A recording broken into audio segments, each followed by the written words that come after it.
नमस्ते future nurses, welcome back to the channel nursing Shastra. मैं हूं आपकी द नर्स नेक्स्ट डोर।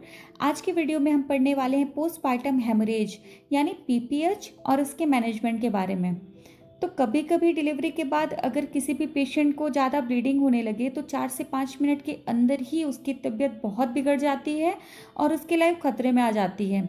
तो आज की वीडियो में हम वही लाइफ सेविंग स्टेप्स देखने वाले हैं जो डॉक्टर और नर्सेस इमरजेंसी में तुरंत करते हैं अगर किसी भी पेशेंट को पीपीएच हो जाता है। तो पीपीएच और उसके मैनेजमेंट से हर साल नर्सिंग के एग्जाम में 10 से 15 नंबर का क्वेश्चन जरूर आता है। मैं आज वो सब एक्सप्लेन करूंगी इजी लैंग्वेज में जो आपको एग्जाम में काफ़ी हेल्पफुल होगा। सो वीडियो को एंड तक जरूर देखना क्योंकि मैंने पूरे वीडियो में पीपीएच को काफ़ी इजी लैंग्वेज और शॉर्ट में समझाया है जो आपको कभी नहीं भूलेगा। सो चलिए वीडियो को शुरू करते हैं।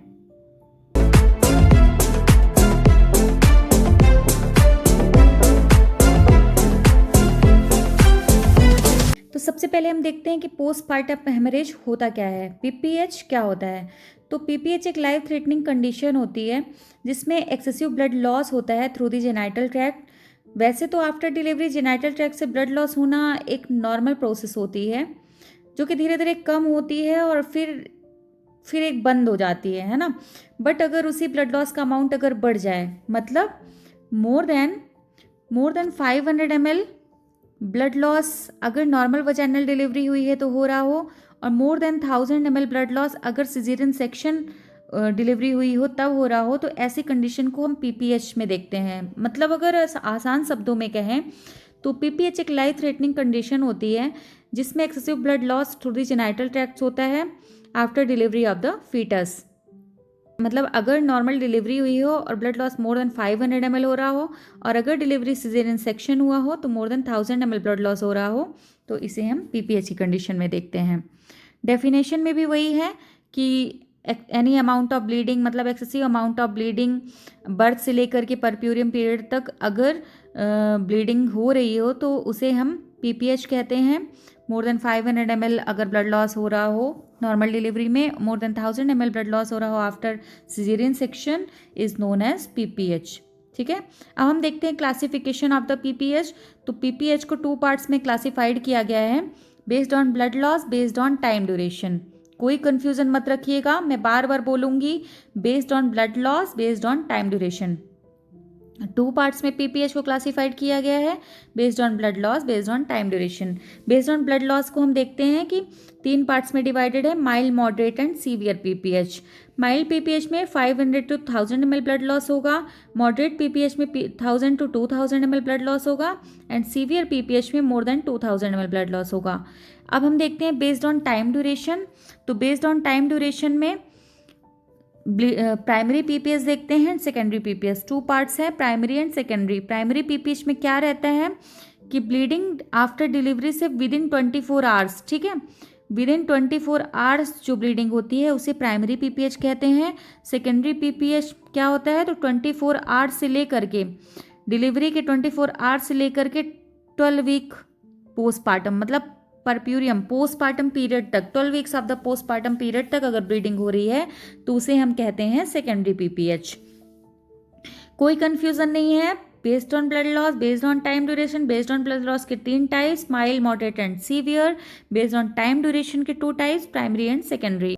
अब आगे हम देखते हैं प्राइमरी पीपीएच। तो प्राइमरी पीपीएच मैंने बताया कि after delivery to within 24 hours जो ब्लीडिंग हो रही है उसे हम प्राइमरी पीपीएच कहते हैं। इसमें इसके 2 सब टाइप्स हैं, third stage PPH and true PPH. Third stage PPH में क्या रहता है कि डिलीवरी तो हो गई है बेबी की बट प्लेसेंटा का एक्सपल्सन नहीं हुआ, उस बीच जो ब्लीडिंग होती है उसे थर्ड स्टेज पीपीएच कहते हैं। और ट्रू पीपीएच कैसे कहते हैं, तो प्लेसेंटा का एक्सपल्सन से लेके 24 आवर्स के अंदर जो ब्लीडिंग होती है उसे ट्रू पीपीएच कहते हैं। इंसिडेंस में हम देखते हैं कि मतलब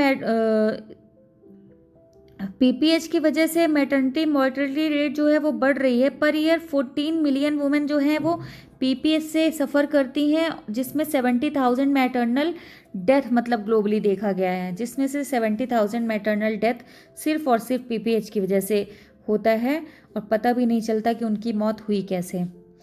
फिर पीपीएच में हम देखते हैं कि मतलब यहाँ पे मैंने थोड़ा सा अमाउंट की वजह से, आप यहाँ सेंटीमीटर और उसके अकॉर्डिंग मैंने बताया है कि ब्लड लॉस कैसे हम अमाउंट चेक कर लेंगे कि हैवी हो रहा है, कि मॉडरेट है, कि सीवियर है। तो स्कैंटी कंडीशन में क्या होता है कि less than 2.5 centimetre per hour अगर पैड सैचुरेट हो रहा है तो उसे स्कैंटी में देखा गया है। लेस अमाउंट में less than 10 centimetre per hour pad saturate होगा। मॉडरेट अमाउंट में less than 15 centimetre per hour pad saturate होगा। हैवी अमाउंट में कंप्लीट पैड सैचुरेशन होगा 1 आवर के अंदर अंदर। और एक्सेसिव अमाउंट मतलब कंप्लीट पैड सैचुरेट हो जाएगा। ठीक है, अब यहाँ पे थोड़ा सा हम मतलब लोकिया देख लेते हैं क्या होता है। तो लोकिया आफ्टर डिलीवरी मतलब बेबी डिलीवर्ड से लेकर के 14 डेज तक जो एक सर्वाइकल एंड वजाइनल सिक्रीशन होता है उसे हम लोकिया कहते हैं। डिलीवरी होने के बाद से लेकर के 14 डेज तक, और ये मतलब इट में लास्ट ये कभी कभी 21 दिन तक भी चलता है। तो ये जो डिस्चार्ज होता है ना, जो डिस्चार्ज होता है उसे हम लोकिया कहते हैं। तो इसके 3 टाइप्स होते हैं, lochia rubra, lochia serosa and lochia alba. तो लोकिया रुब्रा क्या होता है, तो रेड कलर का होता है due to present of RBC, क्योंकि उसमें आरबीसी प्रेजेंट होती है इसलिए रेड कलर का होता है। ये 1 to 4 डेज इसका सिक्रीशन होता है। ठीक है, उसके बाद लोकिया सिरोसा तो येलो कलर का होता है क्योंकि इसमें डब्ल्यूबीसी प्रेजेंट होती है, ये 5 to 9 डेज तक चलता है। लोकिया अल्बा, तो लोकिया अल्बा वाइट कलर का होता है, 10 to 14 डेज तक चलता है। ठीक है, तो ये हो गया लोकिया। अब हम आगे देखते हैं, यहाँ पे मैंने थोड़ा डायग्राम के थ्रू बताने की कोशिश करी है कि कैसे स्कैन कौन कौन से मतलब पैड सैचुरेशन का हम कैसे समझेंगे कि कौन सी कंडीशन है, मॉडरेट है, लाइट है, सीवियर है, क्या है। तो लेस देन 2.5 सेंटीमीटर अगर स्टेन है तो स्कैंट में है, मतलब नॉर्मल है, बहुत कम है अमाउंट रहता है। लाइट में हम देखते हैं कि 2.5 to 10 सेंटीमीटर स्टेन देखने को मिलता है। मॉडरेट में हम देखते हैं 10 to 15 सेंटीमीटर स्टेन देखने को मिलता है। हैवी में सैचुरेटेड हो जाता है, मतलब कंप्लीट पैड सैचुरेशन होता है विद इन 1 आवर। अब हम यहाँ पे थोड़ा सा एनाटॉमी ऑफ द यूट्रस देख लेंगे, जिसमें थोड़ा सा ब्रीफ में हम फीमेल रिप्रोडक्टिव सिस्टम के बारे में पढ़ लेते हैं। तो फीमेल रिप्रोडक्टिव सिस्टम को 2 पार्ट्स में डिवाइडेड किया गया है। एक है एक्सटर्नल जेनाइटेलिया, दूसरा है इंटरनल जेनाइटेलिया। एक्सटर्नल जेनाइटेलिया के पार्ट्स के नेम तो सबको पता है, बट फिर भी मैं एक बार समझा देती हूँ कि लेबिया वल्वा होता है, labia majora, labia minora, mons pubis, clitoris, vestibules, glands, perineum. तो अब हम देखते हैं इंटरनल जेनाइटेलिया। तो इंटरनल जेनाइटेलिया में यूट्रस होता है, fallopian tube, ovary, cervix, internal os, external os, vagina, labium minus, ये सब है इंटरनल जेनाइटेलिया। ठीक है, तो ये हो गया एनाटॉमी ऑफ द यूट्रस। अब हम आगे देखते हैं risk factor of the PPH. तो इसमें हम देखते हैं कि फर्स्ट पॉइंट क्या है, तो tier in the uterine blood vessels. Blood vessels में अगर टीयरिंग हो गई है, यूट्रस के ब्लड वेसल्स में अगर टीयरिंग हो गई है तो ये रिस्क फैक्टर होता है।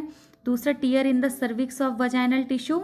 तो अगर सर्विक्स और वजाइनल टिश्यू में टीयरिंग हो गई है तो बर्थ ट्रॉमा, मतलब कि अगर ड्यूरिंग डिलीवरी अगर वजाइना, सर्विक्स और पेरिनियम इसमें ट्रॉमा हो जाए तो ये भी एक रिस्क फैक्टर होता है पीपीएच होने का।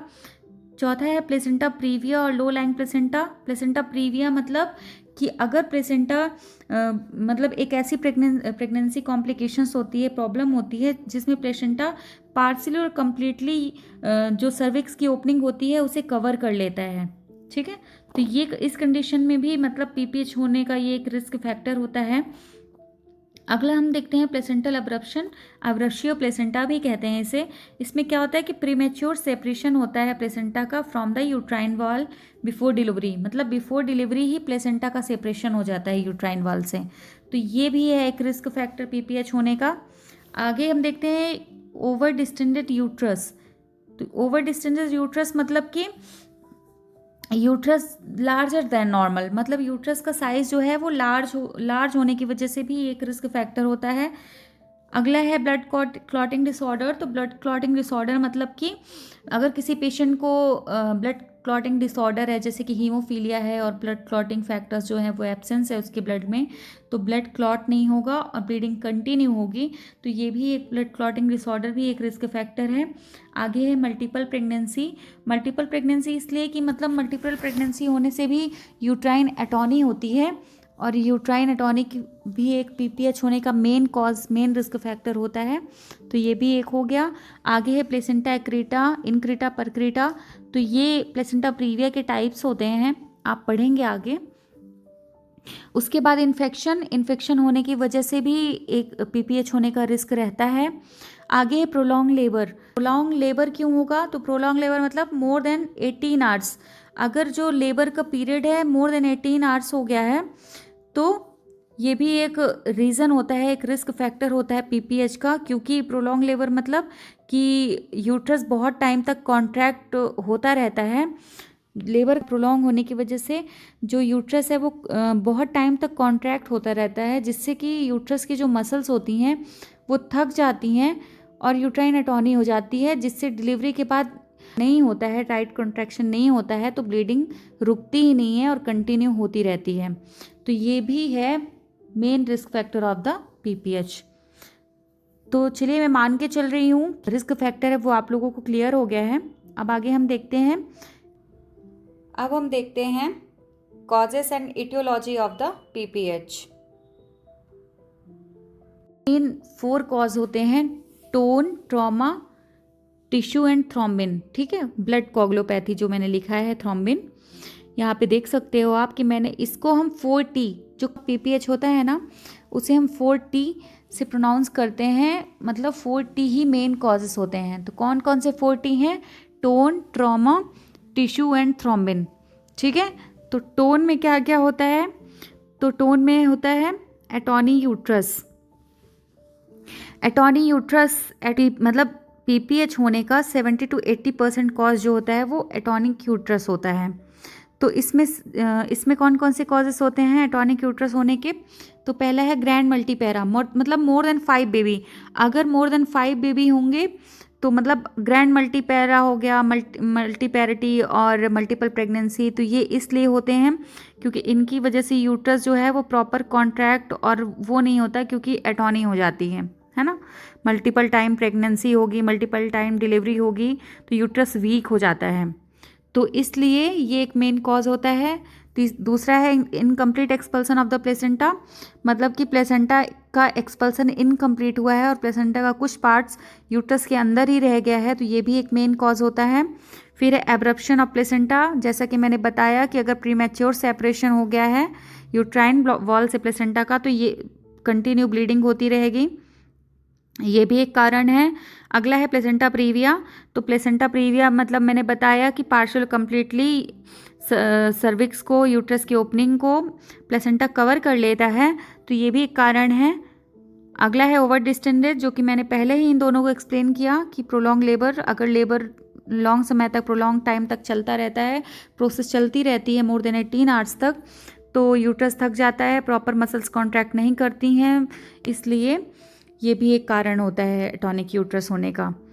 ट्रॉमा की वजह से भी 5 to 10% पीपीएच होता है, जिसमें इंस्ट्रूमेंटल डिलीवरी, यूट्राइन रप्चर अगर हो गया है, वल्वा में इंजरी हो गई है ड्यूरिंग डिलीवरी और यूट्राइन रप्चर हो गया है, तो ये भी कॉजेस होते हैं पीपीएच होने के।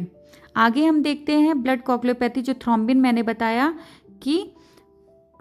बताया कि कंजेनाइटल और एक्वायर्ड होता है। कोगुलेशन डिसऑर्डर की मतलब अगर किसी पेशेंट को हीमोफीलिया है, ब्लड क्लॉटिंग डिसऑर्डर है, क्लॉटिंग फैक्टर ब्लड में एब्सेंस है, तो ब्लीडिंग कंटिन्यू होती रहेगी क्योंकि ब्लड क्लॉट नहीं बनेगा और पीपीएच होता है। अगला है टिश्यू रिटेन प्लेसेंटा, जैसा कि मैंने बताया कि अगर प्लेसेंटा का एक्सपल्सन इनकम्प्लीट रह गया और प्लेसेंटा के कुछ पार्ट्स यूट्रस के अंदर ही रह गए हों, तो ये भी मेन कारण होता है पीपीएच होने का। तो अभी मैंने एक्सप्लेन किया कि tone, trauma, tissue and thrombin 4T से हम प्रोनाउंस करते हैं, 4T ही मेन कॉजेस होते हैं पीपीएच होने के। अब आगे हम देखते हैं कि पैथोफिजियोलॉजी ऑफ द पीपीएच। तो नॉर्मली हम क्या देखते हैं कि डिलीवरी होती है, डिलीवरी के बाद यूट्रस को कॉन्ट्रैक्ट करना चाहिए और ब्लीडिंग स्टॉप हो जानी चाहिए, बट अगर कुछ कारण की वजह से यूट्रस प्रॉपर कॉन्ट्रैक्ट नहीं करता है, ठीक है, जिसमें कि अगर पेशेंट को यूट्राइन एटोनी है, यूट्राइन एटोनी हुई, यूट्राइन एटोनी की वजह से क्या होगा, तो यूट्राइन एटोनी की वजह से ब्लड वेसल्स ओपन रह जाती हैं और हैवी ब्लीडिंग होती रहती है, ठीक है। अगर प्लेसेंटा रिटेन हो गया, ठीक है, प्लेसेंटा का कुछ पार्ट यूट्रस के अंदर रह गया है, तो यूट्रस कॉन्ट्रैक्ट नहीं कर पाता, ब्लीडिंग कंटिन्यू होती रहती है, ठीक है। और अगर डिलीवरी के टाइम वजाइना या सर्विक्स में टीयरिंग हो गई, डिलीवरी अगर वजाइना और सर्विक्स में टीयरिंग हो जाए और वहाँ से डायरेक्ट आर्टेरियल ब्लीडिंग होती रहती है, इसे हम ट्रॉमेटिक पीपीएच भी कहते हैं। तो इससे भी मतलब पीपीएच होता है। तो इन तीनों कॉज की वजह से कंटिन्यू ब्लीडिंग होती रहेगी, क्योंकि आर्टेरियल यूट्राइन आर्टेरियल जो वेसल्स हैं, ब्लड वेसल्स, वो ओपन रह जाएंगी और ब्लीडिंग कंटिन्यू होगी। यूट्रस तो कॉन्ट्रैक्ट करेगा ही नहीं, इससे हैवी ब्लीडिंग होगी और पीपीएच कॉज होगा। पीपीएच कॉज होने की वजह से पेशेंट में हमें एक्सेसिव ब्लड लॉस देखने को मिलेगा, बीपी लो रहेगी, हार्ट रेट इंक्रीज रहेगा, मतलब हाइपोटेंशन और टैकीकार्डिया देखने को मिलेगा, और हाइपोवोलेमिक शॉक हो जाएगा पेशेंट को, ठीक है। अब हम आगे देखते हैं कि sign and symptoms of PPH. तो पीपीएच में क्या क्या साइन एंड सिम्टम्स पेशेंट में देखने को मिलते हैं, तो अनकंट्रोल ब्लीडिंग होगी फ्रॉम दी वजाइना, वजाइना में अनकंट्रोल ब्लीडिंग होगी, कंटिन्यू एक्सेसिव वजाइनल ब्लीडिंग होगी। उसके बाद डिक्रीज, अभी हमने पीछे पढ़ा कि हाइपोटेंशन देखने को मिलेगा पेशेंट में पीपीएच होने के बाद, हार्ट रेट इंक्रीज रहेगी, क्योंकि ब्लड हैवी अमाउंट में ब्लड लॉस हो रहा है, इसलिए आरबीसी काउंट जो है वो डिक्रीज हो जाएगा, कॉन्शियसनेस लेवल अल्टर्ड हो जाएगा, सेमी कॉन्शियस रहेगी पेशेंट।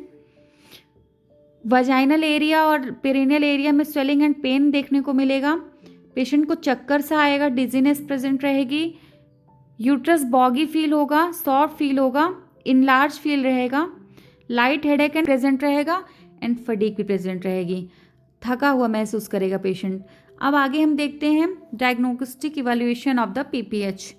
क्या क्या डायग्नोस्टिक इवैल्यूएशन, कैसे हम डायग्नोस करेंगे कि पीपीएच है, तो हम देखते हैं कि in addition to complete medical history and physical examination, इसमें medical examination, physical examination, symptoms, इन सारी चीज़ों के बेस्ड पे हम पोस्टपार्टम हेमरेज का डायग्नोस्टिक इवैल्यूएशन करते हैं। सबसे पहले तो हम वजाइनल ब्लीडिंग को एसेस करेंगे, assess the amount of vaginal bleeding, कितने अमाउंट में ब्लड लॉस हो रहा है, वजाइनल ब्लड लॉस कितने अमाउंट में हो रहा है। लैसिरेशन चेक करेंगे कि कहीं ट्रॉमेटिक पीपीएस तो नहीं है, पेरिनियल, वल्वा, वजाइना और सर्वाइकल में कोई लैसिरेशन, टीयरिंग तो नहीं है। उसके बाद हम देखेंगे कि पेशेंट कब डिलीवर्ड हुआ, ठीक है। उसके बाद हम जनरल एग्जामिनेशन करेंगे, जिसमें टैकीकार्डिया एंड हाइपोटेंशन, मतलब हार्ट रेट, पल्स ऑक्सीमीटर से और बीपी इंस्ट्रूमेंट से बीपी ले चेक करेंगे, हम पेशेंट का क्या कंडीशन चल रहा है एसेस करेंगे, जनरल एग्जामिनेशन करेंगे। उसके बाद एब्डोमिनल एग्जामिनेशन में consistency of the uterus check करेंगे कि यूट्रस बॉगी है, सॉफ्ट है या फर्म है, ठीक है। यूट्राइन फंडल लेवल चेक करेंगे, एब्डोमिनल गर्थ लेंगे, देखेंगे कि पेशेंट को कोई टेंडरनेस और रेजिडिटी तो प्रेजेंट नहीं है, प्रीवियस ऑपरेशंस का कोई स्कार या उसमें इन्फेक्शन या लेसरेशन तो नहीं है। आगे हम देखेंगे कि effect of blood loss depends on, कि मतलब पहले प्री डिलीवरी हीमोग्लोबिन लेवल कितना था, अब कितना है, ठीक है। Degree of pregnancy include hypervolaemia भी चेक करेंगे, स्पीड एट विच देखेंगे कि पेशेंट कितनी स्पीड से ब्लड लॉस पेशेंट का हो रहा है, ठीक है। अब हम देखते हैं medical management of the PPH. तो सबसे पहले हम मेडिकल मैनेजमेंट क्या करेंगे पेशेंट पे, तो मेडिकल मैनेजमेंट में हम ऑक्सीटोसिन 10 यूनिट IM देंगे पेशेंट को, हार्जिन देंगे 0.2 mg IM, ट्रेनेक्सा देंगे 1 ग्राम IV, ओके। अब हम देखते हैं third stage of management. Third stage management हम क्यों लिख रहे हैं, थर्ड स्टेज मैनेजमेंट इसलिए क्योंकि मैंने पहले ही पढ़ाया कि प्राइमरी पीपीएच के टू टाइप्स हैं, third stage and true PPH. Third stage PPH अगर होता है तो उसमें क्या होता है, तो after delivery and before expulsion of the placenta जो ब्लीडिंग होती है उसे थर्ड स्टेज का पीपीएच कहते हैं, और उसी का मैनेजमेंट हम यहाँ पे पढ़ रहे हैं। तो सबसे पहले पेशेंट को हॉस्पिटलाइज करेंगे, पेशेंट को IV फ्लूइड थेरेपी देंगे, फ्लूइड्स देंगे, ब्लड ट्रांसफ्यूजन करेंगे क्योंकि हैवी अमाउंट में ब्लड लॉस हो रहा है, इसलिए ब्लड ट्रांसफ्यूजन मेंटेन करेंगे, O2 एडमिनिस्ट्रेशन, ऑक्सीजन थेरेपी देंगे। अब हम आगे देखते हैं कि अगर placental separation, placental side bleeding हो रही है, मतलब कि अगर प्रीमैच्योर सेपरेशन जो मैंने पहले ही पढ़ाया कि है ना, एब्रप्शियो प्लेसेंटा, उस कारण से अगर ब्लड लॉस हो रहा है, ब्लीडिंग हो रही है, पीपीएच हुआ है, तो उसमें हम क्या क्या मैनेजमेंट देंगे। तो सबसे पहले हम क्या देखते हैं कि fundal pressure and control contraction. Fundal pressure दे के कंट्रोल कॉन्ट्रैक्शन करेंगे, प्लेसेंटा को रिमूव करेंगे। ठीक है, सबसे पहले तो प्लेसेंटा को रिमूव करेंगे। इफ प्लेसेंटा नॉट सेपरेटेड, अगर प्लेसेंटा सेपरेट नहीं होता है, देन मैनुअली रिमूव प्लेसेंटा। ये डॉक्टर एंड फिजिशियन के थ्रू ये प्रोसीजर परफॉर्म की जाती है। इसमें एसेप्टिक टेक्निक को मेंटेन करते हुए, ध्यान में रखते हुए ही डॉक्टर्स ये प्रोसीजर परफॉर्म करते हैं और प्लेसेंटा को मैनुअली रिमूव करते हैं। उसके बाद हम आईवी ऑक्सीटोसिन देते हैं 500 ml NS में 20 यूनिट आईवी हम ऑक्सीटोसिन देंगे 60 ड्रॉप पर मिनट के थ्रू। ठीक है, उसके बाद उससे क्या होगा कि यूट्राइन कॉन्ट्रैक्शन होगा, यूट्राइन आर्टरी कंप्रेस हो जाएंगी और ब्लीडिंग स्टॉप हो जाएगा। ठीक है, अगर प्लेसेंटल साइड ब्लीडिंग हुई है तो हम ये सारे मैनेजमेंट करेंगे, जिसमें हम सबसे पहले फंडल प्रेशर एंड कंट्रोल कॉन्ट्रैक्शन के थ्रू प्लेसेंटा को रिमूव करेंगे। अगर प्लेसेंटा फिर भी सेपरेट नहीं होता है तो मैनुअली प्लेसेंटा को रिमूव करेंगे, फिजिशियन एंड डॉक्टर के थ्रू ये प्रोसीजर परफॉर्म होती है। आगे हम फिर देंगे पेशेंट को आईवी ऑक्सीटोसिन 500 ml में 20 यूनिट 60 ड्रॉप पर मिनट पे देंगे। उससे यूट्राइन कॉन्ट्रैक्शन होगा, यूट्राइन आर्टरी कंप्रेस हो जाएंगी, ब्लीडिंग स्टॉप हो जाएगी। अब आगे हम देखते हैं कि अगर ट्रू पीपीएच हुआ है, ठीक है, ट्रू पीपीएच अगर पेशेंट को है, ट्रॉमेटिक ब्लीडिंग हो रही है, तो उसमें क्या मैनेजमेंट देंगे। तो हम पेशेंट को हॉस्पिटलाइज करेंगे, आईवी लाइन स्टार्ट करेंगे, वाइटल साइन मॉनिटर, टैकीकार्डिया और हाइपोटेंशन को एसेस करेंगे, आईवी ऑक्सीटोसिन देंगे, एनर्गोमेट्रिन देंगे 0.25 mg और मेथार्जिन 0.2 mg पेशेंट को देंगे, प्रोवाइड करेंगे।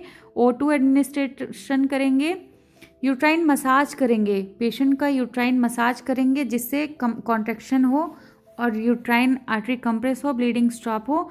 ब्लड ट्रांसफ्यूज़न देंगे, अगर पेशेंट का ब्लड अमाउंट, क्योंकि हम एग्जामिनेशन करके ही ये सारी प्रोसीजर करेंगे, तो ब्लड अमाउंट हम चेक करेंगे इन्वेस्टिगेशन रिपोर्ट में, अगर नीडेड है तो हम ब्लड ट्रांसफ्यूज़न भी करेंगे पेशेंट का। आगे देखते हैं कि अगर ब्लीडिंग कंटिन्यू हो रही है, देन मीजोप्रोस्टॉल 1000 mg सपोजिटरी देंगे। ठीक है, थ्रू रेक्टल वगैरह के थ्रू हम देंगे 1000 mg मीजोप्रोस्टॉल। अगर ब्लीडिंग फिर भी कंट्रोल नहीं हो रही है, देन कॉन्डम टेम्पोनेट करेंगे। आगे हम इसे डिटेल में पढ़ेंगे कि कॉन्डम टेम्पोनेट क्या हो रहा है।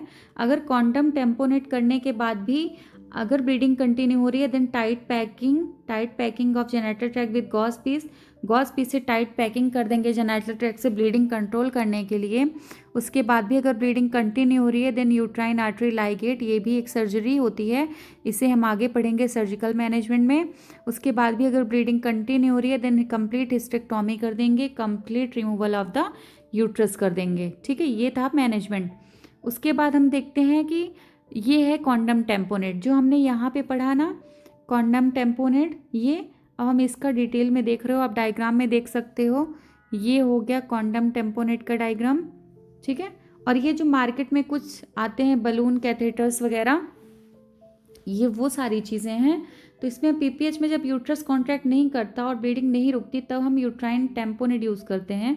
इस पिक्चर में आप देख सकते हो कि मार्केट में बहुत टाइप्स के मतलब कि बलून डिवाइसेस होते हैं, जैसे बकरी बलून, यहाँ पे आप देख रहे होगे, ये है बकरी बलून। तो जैसे बकरी बलून, ईवी बलून हो गया।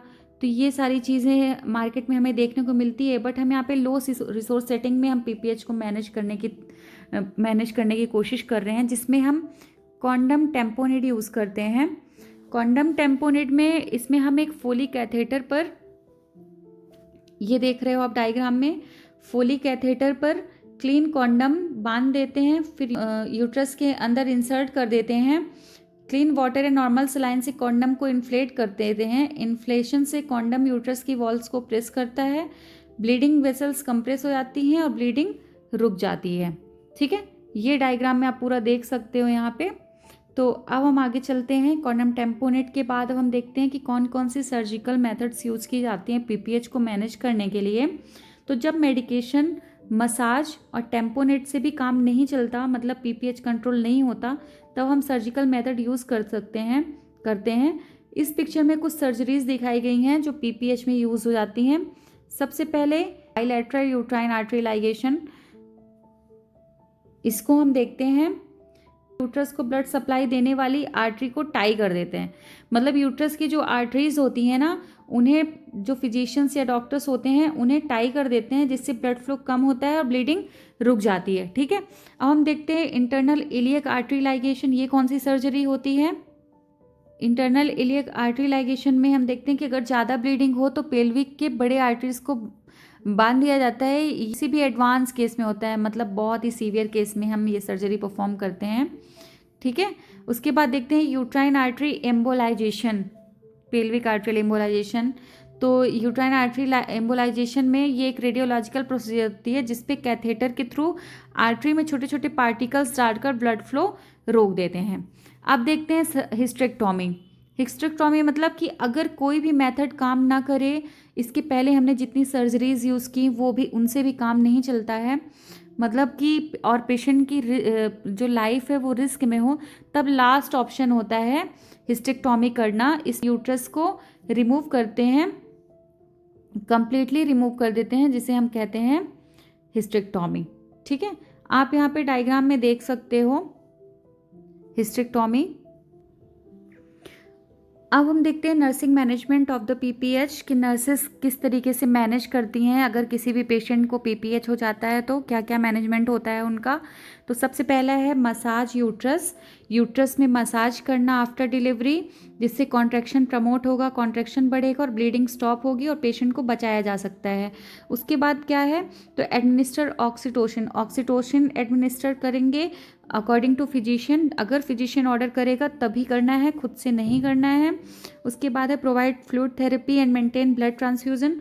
पेशेंट को फ्लूइड थेरेपी और ब्लड ट्रांसफ्यूजन में मेंटेन करेंगे अकॉर्डिंग टू फिजिशियन ऑर्डर। उसके बाद है वाइटल साइन मॉनिटर करते रहना है, पेशेंट का टैकीकार्डिया और हाइपोटेंशन की कंडीशन को एसेस करते रहना है। Check the pads and measures the amount of blood loss. Pads check करेंगे और ये देखेंगे कि कितने अमाउंट में ब्लड लॉस हो रहा है पेशेंट का, एसेस करते रहना है अमाउंट ऑफ ब्लड लॉस। उसके बाद है कि पेशेंट को हेल्प करना है, ब्रेस्ट फीडिंग मेंटेन करवा के रखना है कि मदर प्रॉपर बेबी को ब्रेस्ट फीड करवाती रहे। Iron rich food and iron treatment भी प्रोवाइड करेंगे, आयरन रिच डाइट भी पेशेंट को प्रोवाइड करेंगे। ठीक है, अब हम देखते हैं कॉम्प्लिकेशंस, क्या क्या कॉम्प्लिकेशंस होते हैं पीपीएच होने के बाद, क्या क्या कॉम्प्लिकेशंस होने के चांसेस रहते हैं। तो सबसे पहले ब्लड लॉस। ब्लड लॉस तो हुआ, ये तो हम शुरू से डेफिनेशन से देख रहे हैं कि हैवी अमाउंट में ब्लड लॉस होगा। शॉक होगा, पेशेंट को हाइपोवोलेमिक शॉक होगा। हाइपोवोलेमिक ही क्यों होगा, तो एक्सेसिव अमाउंट में ब्लड लॉस हो रहा है, जिससे ऑक्सीजन की भी बॉडी में कमी होगी और ब्रेन को प्रॉपर ऑक्सीजन और ब्लड नहीं पहुंच पाएगा, तो हाइपोवोलेमिक शॉक कॉज होगा। पेशेंट की डेथ भी हो सकती है, ब्लड इन्फेक्शन भी हो सकता है पेशेंट को, एनीमिया मतलब कि ब्लड की कमी हो जाएगी बॉडी में। फटीग, पेशेंट थका हुआ महसूस करेगा, इन्फेक्शन होगा, पेशेंट को सीजर्स भी आने लगते हैं। रीनल फेलियर भी होने के चांसेस रहते हैं, यूट्रस में इंजरीज होने के चांसेस रहते हैं, पेशेंट को इन्फेक्शन हो सकता है। पोस्टपार्टम डिप्रेशन में भी पेशेंट चली जाती है, मतलब मूड स्विंग्स, एंजाइटी, डिप्रेशन, ये सिम्टम्स भी देखने को मिलते हैं पेशेंट में। सैडनेस, ये सारे सिम्टम्स भी देखने को मिलते हैं पेशेंट में। तो ये सारे कॉम्प्लिकेशंस हैं जो पीपीएच होने के बाद देखने को मिल सकते हैं पेशेंट में। अब आगे हम देखेंगे हेल्थ एजुकेशन, किस तरीके से पेशेंट को हेल्थ एजुकेट करेंगे कि वो प्रिकॉशंस लेती रहे और अपने हेल्थ को मेंटेन करके रखे। ठीक है, तो सबसे पहला है मेडिकेशन। मेडिकेशन प्रोवाइड करेंगे पेशेंट को, मतलब पेशेंट को एडवाइस करेंगे कि प्रॉपर टाइम टू टाइम और right dose, right time, right route, इन सारी चीज़ों का ध्यान रखे। कैसे खाना है, कब खाना है, किस टाइम खाना है, प्रॉपर जैसा डॉक्टर ने ऑर्डर किया है वैसे ही मेडिकेशन लेती रहे, पेशेंट को यही एडवाइस करेंगे हम सबसे पहले। दूसरा डाइट है, तो पेशेंट को एडवाइस करेंगे कि proper iron, fibre, protein rich diet ले, जैसे कि डार्क चॉकलेट्स, फ्रूट्स, ब्रोकली और अगर पेशेंट मतलब कि इतना अफोर्ड नहीं कर सकता है तो नॉर्मल ही अपना जो घर का भोजन होता है, दाल चावल रोटी सब्ज़ी हरी सब्ज़ी, ये सारी चीज़ों का सेवन करे, खाए, फाइबर आयरन प्रोटीन रिच ले, डाइट ले। पेशेंट को एजुकेट करेंगे कि उसे कारण बताएंगे कि पीपीएच किस वजह से हुआ था और आगे चल के वो गलती नहीं होनी चाहिए। उसकी फैमिली को भी एजुकेट करेंगे कि इन सारे सिम्टम्स और साइन को ध्यान में रखते रहें। पेशेंट को एडवाइस करेंगे कि प्रॉपर टेक रेस्ट ले, प्रॉपर नींद ले, स्लीप ले, प्रॉपर रेस्ट करे, है ना। उसके बाद पेशेंट को एडवाइस करेंगे हाइजीन के लिए कि पेशेंट प्रॉपर अपनी पर्सनल हाइजीन को मेंटेन करके रखे, नेल्स को प्रॉपर कट करे, अपने बेड को साफ स्वच्छ रखे और अपना hand wash proper time to time करती रहे। और हम पेशेंट को सबसे इम्पॉर्टेंट हाइजीन में ये एडवाइस करेंगे कि पेशेंट प्रॉपर अपना जो पैड है उसे हर 6 घंटे में चेंज करती रहे, है ना। तो पर्सनल हाइजीन को मेंटेन करने के लिए भी हम पेशेंट को एडवाइस करेंगे। तो अब हमारा ये सारा पीपीएच का जो टॉपिक था वो कंप्लीट हो गया है। सो अगर वीडियो आप लोगों को पसंद आई हो तो वीडियो को लाइक करें, शेयर करें, कमेंट करें। नेक्स्ट वीडियो आपको किस टॉपिक में चाहिए वो ज़रूर बताइएगा। तब तक के लिए अपना ख्याल रखिए, खुश रहिए, मोटिवेट रहिए। Thank you. चैनल को सब्सक्राइब करना मत भूलिएगा जिससे मैं और मोटिवेट हो सकूं और वीडियोस आप सभी के सामने ला सकूं। Thank you very much.